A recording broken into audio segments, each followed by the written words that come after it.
नमस्कार बहनों, मैं आज आपको करवा चौथ माता की एक प्यारी सी और छोटी सी कहानी सुनाने जा रही हूँ। करवा चौथ माता सुहाग भर देने वाली है, तो बड़े ही ध्यान से सुनिए माँ करवा चौथ की यह कहानी। एक साहूकार था, उसके 7 बेटे और एक बेटी थी। वे सातों भाई अपनी बहन से बहुत ही अधिक प्यार करते थे। बहन के बिना वे खाना भी नहीं खाते थे। उठो तो बहन, बैठो तो बहन। बहन का तो इतना लाड था उन्हें, बस पूछिए ही मत। कार्तिक मास के करवा चौथ वाले दिन उसकी भाभीियों ने करवा चौथ माता का व्रत रखा, तो उन्होंने अपनी ननद से भी कहा कि भाई साहब, आज हमारे करवा चौथ का व्रत है, आप भी यह व्रत रखो। यह व्रत अमर सुहाग देने वाला होता है। तो उसकी भाभीियों के कहने पर ननद ने करवा चौथ माता का व्रत बड़े ही श्रद्धा भाव से रखा। और शाम को जैसे ही उसके भाई काम पर से वापस आए और खाना खाने की बारी आई, तो वे कहने लगे कि बहन आओ, तुम भी खाना खा लो हमारे साथ। तब वह बोली कि नहीं भैया, मैं अभी खाना नहीं खाऊंगी, मेरे तो करवा चौथ माता का व्रत है, जब तक चांद नहीं उगेगा तब तक मैं खाना नहीं खाऊंगी। यह कहकर वह वहां से चली गई। फिर भाइयों ने सोचा कि जब तक चांद नहीं निकलेगा हमारी बहन भूखी रहेगी, हम अपनी बहन को भूखा नहीं देख सकते हैं। तो फिर उन सातों भाइयों ने मिलकर एक योजना बनाई। एक भाई पहाड़ी पर दिया लेकर चढ़ गया और दूसरा भाई पेड़ पर चढ़ के चलनी में से उस दिए को गोल गोल आकार दिखाने लगा, जैसे कि वो चंद्रमा हो। और बाकी के भाई अपनी बहन से बोले कि आओ बहन, चांद निकल आया है, तुम चंद्रमा को अर्घ दो और अपना व्रत खोलो। तब वह अपनी भाभीियों से कहने लगे कि भाभीियों, चांद निकल आया है। तब उनकी भाभीियों ने बोला कि नहीं भाई साहब, ये चांद हमारा नहीं है, हमारा चांद तो बाद में निकलेगा, अगर तुम्हें अर्घ देना है तो तुम ही अर्घ दीजिए। ये कहकर वह छत पे चली गई चंद्रमा को अर्घ देने और आकर अपने भाइयों के साथ खाना खाने लगी। जैसे ही उसने पहला कौर तोड़ा, पहला निवाला तोड़ा, तो उसमें बाल आ गया, उसने वह साइड में रख दिया। और उसने जब दूसरा कौर तोड़ा तो उसमें मक्खी आ गई। इसके बाद उसने उसको भी साइड में रख दिया। जैसे ही उसने तीसरा कौर तोड़ा तो उसके ससुराल से उसे लिवा ले जाने का बुलावा आ गया कि जमाई साहब की तबीयत खराब हो रही है, तो इन्हें जल्दी बुलाया है। वह दौड़ी दौड़ी अपनी माँ के पास गई और बोली कि माँ, मैं कौन से कपड़े पहन कर जाऊं। तो उसकी माँ ने कहा कि अंदर कमरे में एक बक्सा रखा है, उसमें से जो कपड़े तुझे पसंद हो वही कपड़े पहन ले। अब उसने जैसे ही बक्सा खोला तो सारे कपड़े सफेद और काले ही नजर आए और उसमें एक तुलसी जी की माला भी थी। वो कपड़े पहन लिए और तुलसी की माला हाथ में ले ली और अपनी माँ से बोली कि ठीक है माँ, मेरा देवर मुझे लिवाने आया है, मैं जा रही हूँ। माँ ने कहा रुक जा बेटी, ये सोने का सिक्का ले जा और रास्ते में जो भी तुझे मिले उसके पैर छूती जाना और आशीर्वाद लेती जाना। जो भी तुझे अमर सुहाग होने का पूरा आशीर्वाद दे दे, उसी को तू ये सिक्का दे देना और अपने पल्लू पर गांठ लगा लेना। यह सुनकर वह अपने देवर के साथ चली गई और रास्ते में उसे जो भी मिला, बूढ़ा बड़ा बच्चा, वह सबके पैर छूती गई, लेकिन किसी ने उसे अमर सुहाग होने का आशीर्वाद नहीं दिया। जब वह अपने ससुराल के निकट पहुंची तो उसके ससुराल में एक बुढ़िया सूत काट रही थी। वह उसके पैर छूकर बोली कि माँ जी सा ढोक दो। तो उस बुढ़िया ने आशीर्वाद दिया, सीली हो, सपूती हो, अबूढ़ सुहागन हो, बेटा पोता की तू नार बने। यह आशीर्वाद देते ही उसने झट से अपने पल्ले पर गांठ लगा दी और वह सोने का सिक्का अपने पल्ले से खोलकर उसको दे दिया। और जैसे ही उसने अपने ससुराल में प्रवेश किया, अपने घर में प्रवेश किया, तो उसका पति वहां मृत पड़ा हुआ था। उसने देखा कि उसे तो शमशान ले जाने की तैयारी की जा रही है। तो वह हाथ जोड़कर सभी से विनम्र निवेदन करती हुई बोली कि मेरे पति को कहीं मत लेकर जाइए, मैंने तो अभी तक अपनी पति की सेवा भी नहीं की है, आप मेरे पति को मत लेकर जाइए, मैं अपने पति की सेवा करूंगी। तब सभी उसकी बात सुनकर कहने लगे कि अरे, जिंदा आदमी की तो कोई सेवा करी नहीं, अब मरने के बाद कौन सेवा करता है, तो इस मृत शरीर का क्या करेगी। तो वह कहने लगी कि नहीं, आप तो मुझे शमशान में एक छोटी सी कुटिया बना दीजिए, मैं तो उसी में रह लूंगी और मेरे पति के मृत शरीर को भी आप उसी में रख आइए, मेरे पति को मत जिलाइए। अब उनमें कोई बूढ़े बड़े लोग भी थे, वो कहने लगे कि चलो इसकी जिद है तो रखाते हैं इसको शमशान में और एक छोटी सी कुटिया बना देते हैं जिसमें ये रह लेगी और कुछ दिनों तक इसकी सेवा कर लेगी। जब इसका मन भर जाएगा तब हम इनका क्रियाकर्म कर देंगे। यह सब विचार कर उन लोगों ने उसके मृत शरीर को शमशान में रख दिया और एक कुटिया बना दी जिसमें वह रहने लगी। और उसने अपनी सास से कहा कि मुझे 4 रोटी और 1 लोटा पानी का रोज ननद के हाथों शमशान में भिजवा दीजिए ताकि मैं उसे खा के अपना दिन गुजार सकूं। उसकी सास ने रोते हुए कहा कि ठीक है। अब वह अपने पति के मृत शरीर के साथ शमशान में कुटी के अंदर रहने लगी और रोज अपने पति की सेवा करती, अपने आंचल से अपने पति के शरीर की मिट्टी को झाड़ती, रोज गीले कपड़े से उनका मुंह पोंछती और एक चींटी भी उनके शरीर पर नहीं चढ़ने देती थी। वह खूब सेवा करती। अब इस तरह उसके दिन गुजरने लगे।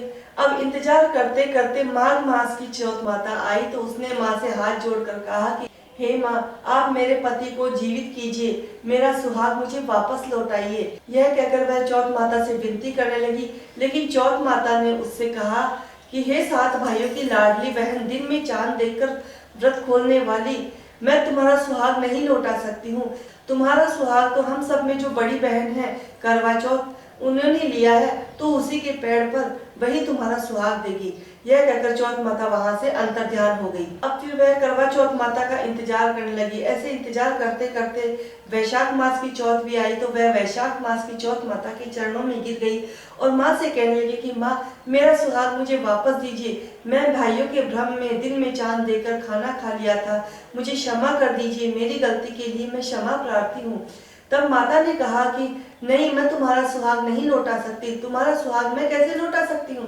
तुम्हारा सुहाग तो हम सब में जो बड़ी है करवा चौथ माता, उन्होंने लिया है। तू जाओ, उन्हीं से विनती कर, हम तुम्हारा सुहाग तुम्हें नहीं दे सकते। यह कहकर वैशाख की चौथ माता भी चली गई और फिर भाद्रपद मास की चौथ माता आई।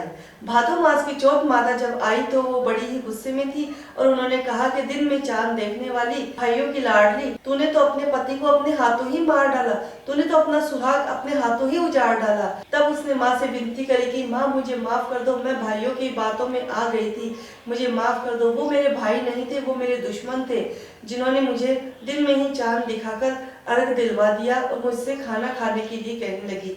आप मुझे बताइए कि मेरा सुहाग कैसे वापस आएगा, मेरे पति कैसे जिंदा होंगे। तब वह कहने लगी कि ठीक है, मैं तुम्हें एक उपाय बताती हूँ जिससे तुम्हारे पति जीवित हो जाएंगे। हम सब में जो बड़ी बहन है करवा चौथ माता, तुम्हारा सुहाग उसी ने लिया है, तो तुम ऐसा करना, करवा चौथ माता का जब व्रत आए तो तुम माता के चरणों में गिर जाना और उनके चरण तब तक मत छोड़ना जब तक कि वो तुम्हारे पति को जीवित ना कर दे। और जैसे जैसे वो तुमसे सुहाग सामग्री मांगे, रोली मोली चावल चिटकी चूनर, जो भी वो तुमसे मांगे वो उन्हें दे देना। अगर उन्होंने तुम्हारा सुहाग वापस नहीं लौटाया, तुम्हारे पति को जीवन दान नहीं दिया, तो तुम्हारा पति कभी भी जीवित नहीं होगा, ये तुम ध्यान रखना। अब वह बड़ी ही बेसब्री के साथ करवा चौथ का इंतजार करने लगी कि कब चौथ माता आएंगी और कब मैं अपने पति से उनके प्राण वापस मांगूंगी। अब कार्तिक मास की करवा चौथ माता भी आई और जब उसकी कुटिया के पास पहुंची तो बड़ी ही गुस्से में आई और बोली कि भाइयों की प्यारी करवा ले, दिन में चांद देखने वाली करवा ले, दिन में व्रत खोलने वाली करवा ले, अपना सुहाग अपने हाथों उजाड़ने वाली करवा ले। बड़े ही गुस्से में वो माता आई। तब उसने माता से कहा कि माँ, मुझे क्षमा कर दीजिए, मैं अपने भाइयों के बहकावे में आ गई थी। यह कहते कहते वह माता करवा चौथ के चरणों में लिपट गई और उनके चरणों में गिरकर रोने लगी, विनती करने लगी कि माँ, मैं तुम्हारे चरण नहीं छोड़ूंगी, माँ मुझे माफ कर दो, मैं तुम्हारे पैर पड़ती हूँ, मेरे पति को आप जीवन दान दो, मेरे पति को आप जीवित करो माँ, मैं आगे से कभी ऐसी गलती नहीं करूंगी। ठीक है। माँ ने उसकी बातें सुनी तो माँ का दिल पसीज गया और माँ ने कहा कि ठीक है, तू मुझे सारे सुहाग की सामग्री दे। यह कहते ही वह झट से उठ खड़ी हुई और वह सारे सुहाग की सामग्री लाके माँ के चरणों में रख दी, जो सामग्री उसने अपनी ननद से कहकर मंगवाई थी। वह सारी सामग्री माँ ने ग्रहण की और माँ ने उसमें से सबसे छोटी उंगली का रोले का छींटा उसके पति के लगाया। जैसे ही माँ ने छींटा लगाया, उसका पति जीवित हो बैठा। उठते ही उसके पति ने कहा कि मैं तो बड़ी ही तगड़ी नींद सोया हूँ, मुझे तो बहुत ही ज्यादा नींद आई। यह कहकर उसकी पत्नी ने कहा कि आप सोए कहाँ थे, आप तो इस दुनिया में ही नहीं थे, वो तो माँ करवा चौथ की ही लीला है जिसने आपको जीवन दान दिया है। अब वे दोनों माँ करवा चौथ माता के चरणों में गिर गए और उनसे आशीर्वाद लिया। माँ करवा चौथ ने उन्हें आशीर्वाद दिया और जाते जाते उस झोपड़ी को भी लात मारती गई। वहाँ एक सुंदर सा बहुत बड़ा महल खड़ा हो गया। अब जो ननद रोज उसके लिए रोटी और पानी का लोटा लेकर आती थी, उसने देखा कि आज तो यहाँ झोपड़ी भी नहीं है और भाई भाभी भी नहीं दिखाई दे रहे, या तो कोई जंगली जानवर उन्हें खा गया होगा। वह सोच विचार करती करती जा रही थी कि ऊपर महल में उसकी भाभी अपने पति के साथ चौपड़ खेल रही थी। तो उसने खिड़की में से आवाज लगा कि भाई साहब कहाँ जा रहे हो, ऊपर आ जाइए, मैं यहाँ हूँ। वह आश्चर्यचकित होकर देखने लगी और जैसे ही वह ऊपर महल में गई तो उसने देखा कि उसका भाई जीवित हो उठा है। ये सब देखकर वह भागी भागी अपनी माँ के पास गई और बोली कि माँ, वहाँ तो कोई झोपड़ी भी नहीं है, वहाँ तो एक बड़ा सारा महल बना हुआ है और भाई भी जीवित हो उठे हैं, भाई भाभी आराम से वहाँ रह रहे हैं। यह सब सुनकर उसकी माँ भागी भागी देखने के लिए गांव वालों के साथ वहां शमशान में गई, जहां वे सब कुटिया बनाकर आए थे। वहां जाकर सभी ने देखा कि वहां तो वाकई में एक सुंदर सा महल खड़ा है और उसका पति भी जीवित हो उठा है।